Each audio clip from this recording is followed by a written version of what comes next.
तो आइए ना, आज ये एक वीडियो में मैं आपके साथ 2 रेसिपी शेयर कर रही हूँ, जिसमें सबसे पहले हम देखेंगे ढोकला बनाना और उसके बाद देखेंगे खमन बनाना। तो ढोकला बनाने के लिए चना दाल, उड़द दाल और अरहर की दाल, उसी के साथ चावल, ये चारों चीज़ों करीब हाफ कप ले लेते हैं और उसी के साथ जो चावल है उसे 1 कप का रेशियो में लिया जाता है। तो इन सारी चीज़ों को बहुत ही अच्छे से मिक्स करके इसका आटा तैयार किया जाता है। इसी आटे का मैंने करीब एक हिस्सा यहाँ पर लिया हुआ है, जिसमें से 1 कप मैंने यहाँ पर लिया था और उसी के साथ मैंने करीब 1/4 कप जितना दही डालकर इस आटे को रात भर के लिए छोड़ दिया था फर्मेंट होने के लिए। ज़रूरत से ज़्यादा ये फर्मेंट होता नहीं है, पर इसे इस तरह से छोड़ देने से इसके अंदर हल्का सा खट्टापन आ जाता है, जो बहुत ही ज़्यादा टेस्टी लगता है।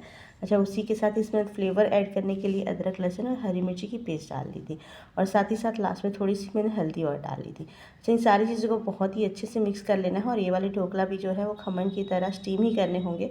तो हल्दी जो है वो ज़रूरत से ज़्यादा नहीं डालिएगा, क्योंकि इसके बाद हम इसके अंदर थोड़ा सा इनो और डालेंगे। अगर हल्दी आप ज़्यादा डाल देंगे ना, तो इनो डालने के बाद इसका कलर बिल्कुल ही चेंज हो जाएगा।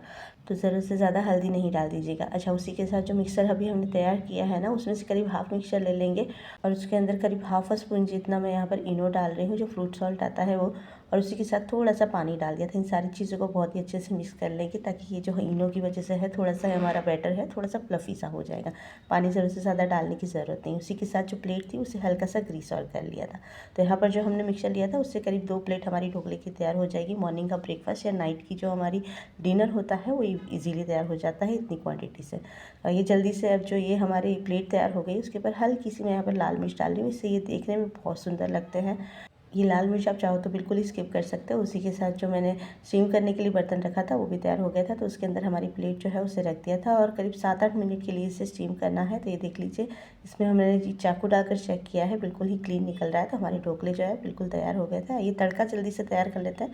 तो तड़का तैयार करने के लिए यहाँ पर करीब 1 चम्मच जितना मैंने तेल ले लिया था, उसी के अंदर थोड़ी सी राई और थोड़े से तेल डाल दिए थे। उसी के साथ लंबे कटे हुए मैंने हरी मिर्ची डाली थी। आप चाहो तो मीठा नीम भी डाल सकते हो, पर इतने में ही इसका फ्लेवर बहुत ही अच्छा आ जाएगा। तो तड़का तैयार करने के बाद जो हमने ये ढोकले की प्लेट निकाली है वो थोड़ी सी ठंडी हो गई थी। उसके भी इस तरह से पीसेस कर लेंगे। यहाँ पर मैं स्क्वायर पीसेस कर रही हूँ। वैसे ये ढोकला जो है वो बहुत ही ज़्यादा पतले होते हैं, ज़रूरत से ज़्यादा मोटे जो हम खमन खाते हैं ना वो साइज़ के नहीं होते हैं, तो बहुत ही ज़्यादा टेस्टी भी लगते हैं। अच्छा, उसी के साथ उसके ऊपर ये तड़का डाल लेंगे और पूरे हमारे ढोकले के ऊपर हम फैला लेंगे। अच्छा, आप चाहो तो इसको तड़के में भी डाल सकते हो, जैसे कढ़ाई के अंदर ही तड़का लगा लिया और उसी के अंदर ढोकले डाल दिए। तो हमारे ढोकले जो है वो तैयार हो गए हैं। आइए जल्दी से जो खमन है उसे तैयार करते हैं।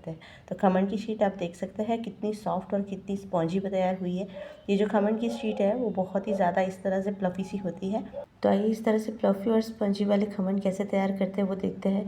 बहुत ही आसानी से बन भी जाते हैं और बहुत ज़्यादा टेस्टी लगते हैं। तो सबसे पहले मैंने यहाँ पर करीब 2 कप जितना बेसन ले लिया था और उसी के साथ हाफ कप जितना दही डाल लिया था और साथ ही साथ 1 कप जितना पानी और डाल लिया था। इन सारी चीज़ों को बहुत ही अच्छे से मिक्स कर लेना है और लम्स फ्री जो इसका बैटर है वो तैयार करना है। तो बेसन और दही जो है वो दोनों आप चाहो तो पहले से ही फेंट के डाल सकते हो, और या फिर आप चाहो तो मिक्सी में भी इसको घुमा सकते हो, पर मैंने यहाँ पर मिक्सी का यूज़ ना करके इसे ऐसे ही मिक्स कर लिया था। तो यहाँ पर हमारा लम्स फ्री बैटर जो है वो रेडी हो गया था। इसे करीब हाफ एन आवर के लिए मैंने छोड़ दिया था। अच्छा, खमन को फ्लेवरफुल बनाने के लिए इसके अंदर थोड़े से फ्लेवर और डाल लेते हैं, जिसमें थोड़ा सा नमक, थोड़ी सी शुगर, हल्दी, हींग और करीब 1/4 चम्मच जितना सिट्रिक एसिड जो कि नींबू के फूल होते हैं वो डाल दिए थे। उसी के साथ 2 बड़े चम्मच जितना मैंने यहाँ पर ऑयल डाला था। इससे जो हमारे खमन है वो बहुत ही ज़्यादा स्पॉन्जी तैयार होते हैं। अच्छा, उसी के साथ इसके अंदर लास्ट में मैंने थोड़ा सा इनो और डाल लिया था, जो कि फ्रूट सॉल्ट होता है वो, और साथ ही साथ यहाँ पर स्टीम करने के लिए थोड़ा सा ऑयल और डाल दिया था, जो हमारी प्लेट के ऊपर चिपके नहीं और आसानी से हमारी प्लेट से ये जो शीट है वो निकल आए, बस इसलिए। तो इन खमन को भी करीब 7-8 मिनट के लिए हम स्टीम कर लेंगे, जिससे हमारे खमन जो है वो तैयार हो जाएंगे। तो ये देख लीजिए हमारी शीट जो है वो तैयार होकर निकल आई है। अच्छा, बहुत ही आसानी से निकल गई थी, इससे ज़्यादा मेहनत करने की ज़रूरत नहीं। पर एक चीज़ का ज़रूर ध्यान रखिएगा, जब भी आप खमन की शीट निकालते हैं तो उस प्लेट को दोनों तरफ से ठंडा हो जाने दीजिएगा, ऊपर से भी और नीचे की तरफ से भी। हो सके तो इसे जाली के ऊपर रख दीजिएगा, ताकि नीचे से भी वो ठंडी हो जाए। अच्छा, इस तरह से करने की वजह से हमारे जो खमन है बहुत ही आसानी से निकल आते हैं। आप चाहो तो मैंने पहले भी एक बार इसकी रेसिपी शेयर की हुई है शुरुआत में ही, तो आप चाहो तो वहाँ से भी इसकी रेसिपी देख सकते हो। एक बार फिर से मैंने शेयर की है, इस बार थोड़ा सा चेंजेस के साथ की है। जैसे ही शीट तैयार हो जाए, इसको ठंडा होने के बाद इसके इस तरह से कट्स लगाकर इसके पीसेस निकाल लेंगे। अच्छा, बैटर के अंदर 2 चम्मच ऑयल डालने से आप देख सकते हैं हमारे जो ढोकला है वो कितने स्पंजी और सॉफ्ट तैयार हुआ है। अंदर जाली भी बहुत अच्छे से तैयार हुई है। आइए इसके अंदर तड़का और डाल देते हैं। तो तड़का तैयार करने के लिए मैंने यहाँ पर थोड़ा सा ऑयल ले लिया था और उसी के साथ इसके अंदर राई डाल ली थी, थोड़ी सी हींग डाली थी, साथ ही साथ थोड़ा सा मैंने पानी और थोड़ी सी चीनी और थोड़े से मीठे नीम के पत्ते डाल लिए थे। इन सारी चीज़ों को जैसे ही ये तड़का हल्का सा ठंडा हो जाए उसके बाद हम इस खमन के ऊपर डाल देंगे। तड़का ज़रूर से ज़्यादा गर्म ना हो, उसका ज़रूर से ध्यान रखिएगा, वरना जो खमन है वो भीग जाते हैं।